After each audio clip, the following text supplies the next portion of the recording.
ओम नमः शिवाय। सोमवार का दिन शंकर भगवान को समर्पित होता है।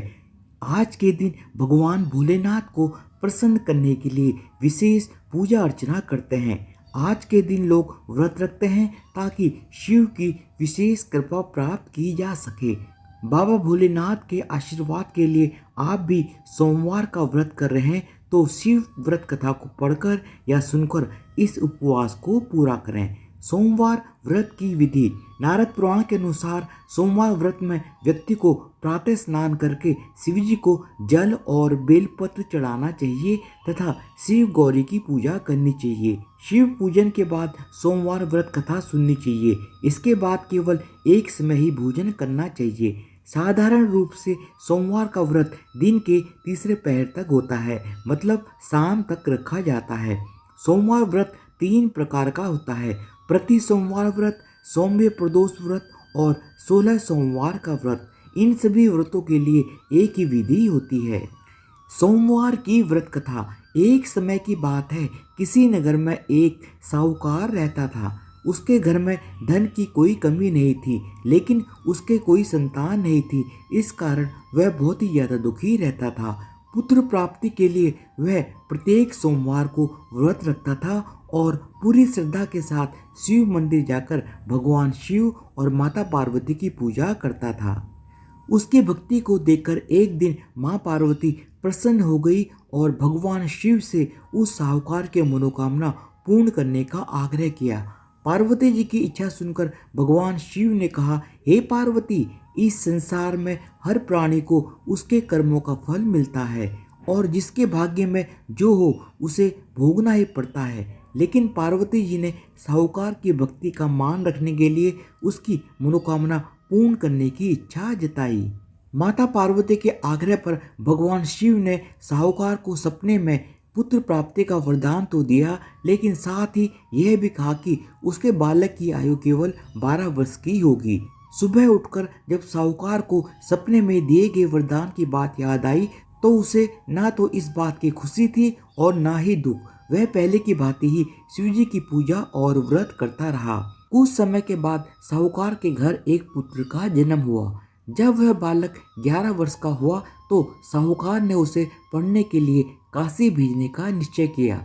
साहूकार ने पुत्र के मामा को बुलाकर उसे बहुत सारा धन दिया और कहा कि तुम इस बालक को काशी विद्या प्राप्ति के लिए ले जाओ और मार्ग में यज्ञ कराना। जहाँ भी यज्ञ कराओ वहाँ ब्राह्मणों को भोजन कराते हुए और दक्षिणा देते हुए जाना। दोनों मामा भांजे इसी तरह यज्ञ कराते और ब्राह्मणों को दान दक्षिणा देते हुए काशी की ओर चल पड़े। रास्ते में एक नगर पड़ा जहाँ नगर के राजा की कन्या का विवाह था, लेकिन जिस राजकुमार से उसका विवाह होने वाला था वह एक आंख से काना था। राजकुमार के पिता ने अपने पुत्र के काना होने की बात को छुपाने के लिए एक चाल सोची। साहूकार के पुत्र को देखकर उसके मन में एक विचार आया। उसने सोचा, क्यों ना इस लड़के को दूल्हा बनाकर राजकुमारी से विवाह करा दूं। विवाह के बाद इसको धन देकर विदा कर दूंगा और राजकुमारी को अपने नगर ले जाऊंगा। राजा ने यह बात साहूकार के पुत्र के मामा से कही तो वह इस बात के लिए तैयार हो गया। लड़के को दूल्हे के वस्त्र पहनाकर राजकुमारी से विवाह करा दिया गया, लेकिन साहूकार का पुत्र ईमानदार था। उसे यह बात न्यायसंगत नहीं लगी।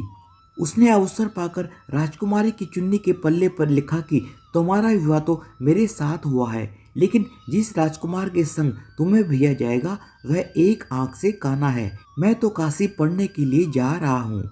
जब राजकुमारी ने चुन्नी पर लिखी बातें पढ़ी तो उसने अपने माता पिता को यह बात बताई। राजा ने अपनी पुत्री को विदा नहीं किया, जिससे बारात वापस चली गई।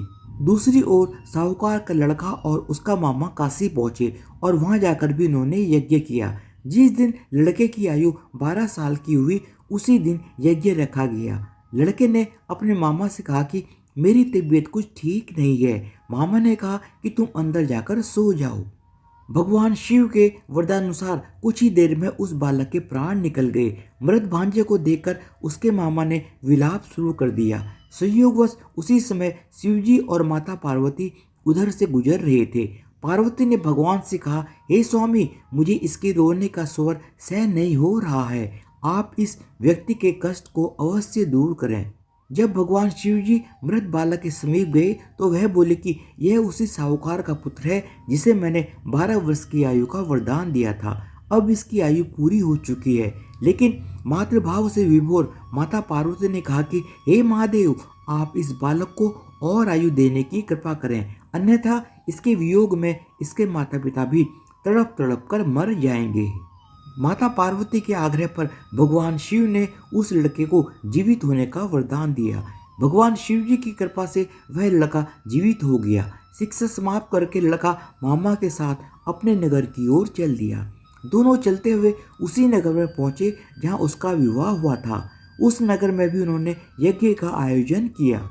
उस लड़के के ससुर ने उसे पहचान लिया और महल में ले जाकर उसकी खूब खातिरदारी की और अपनी पुत्री को उसके साथ विदा कर दिया। इधर साहूकार और उसकी पत्नी भूखे प्यासे रहकर बेटे की प्रतीक्षा कर रहे थे।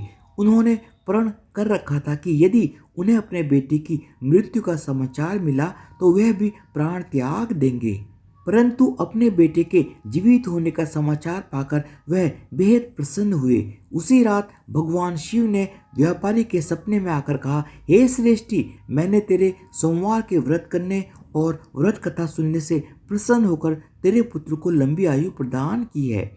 इस प्रकार जो कोई सोमवार व्रत करता है या कथा सुनता है और पढ़ता है, उसके सभी दुख दूर हो जाते हैं और समस्त मनोकामनाएं पूर्ण होती हैं। धन्यवाद। बोलो भगवान शिव जी की जय हो।